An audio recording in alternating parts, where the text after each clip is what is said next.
Now, there are even some high-profile liberal journalists. You heard me right, liberal journalists. And yes, believe it or not, a couple do still survive out there in the wild. Well, they're pointing to a pattern of lawlessness coming from the Biden White House and permeating through his entire administration.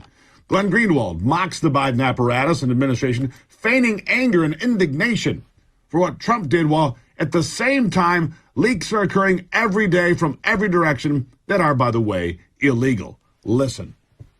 And all the same people who every day spill top secret information on the pages of the newspapers, or who inside the government pass it to reporters, are feigning this indignation over how Donald Trump treated our sacred classified documents by keeping it recklessly or negligently inside Mar-a-Lago, to the point that he's being indicted, when every day far more serious leaks happen and they don't even charge the person at all. They don't even care to pretend that they're angry about it. This is how you see the politicization of the Justice Department on the other end, where they're clearly abusing the justice system. They want to charge Donald Trump.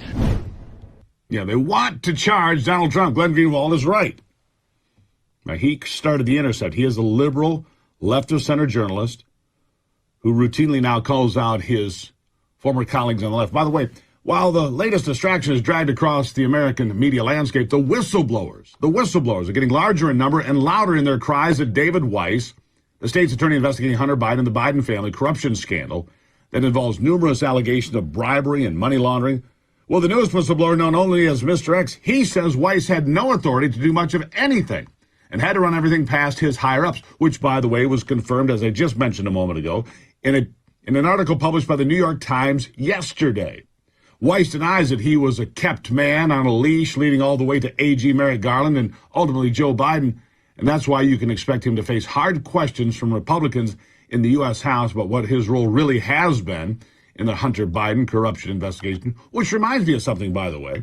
It reminded me, when I was working on this yesterday, it reminded me, back in the 1970s, Joe Biden joked about whether or not he was corrupt. And then he outlined a system where the money is always in play. Listen to this classic clip. Senator Biden, welcome to the Advocates. Thank you. Good to be here. Senator Biden, it's nice to have you here.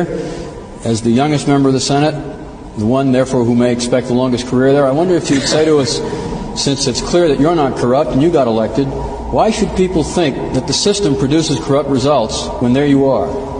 Well, I'm not sure you should assume I'm not corrupt, but thank you for that, though. The system does produce corruption, and I think implicit in the system is corruption, when in fact, whether or not you can run for public office, and it costs a great deal of money to run for the United States Senate, even from a small state like Delaware, you have to go to those people who have money, and they always want something.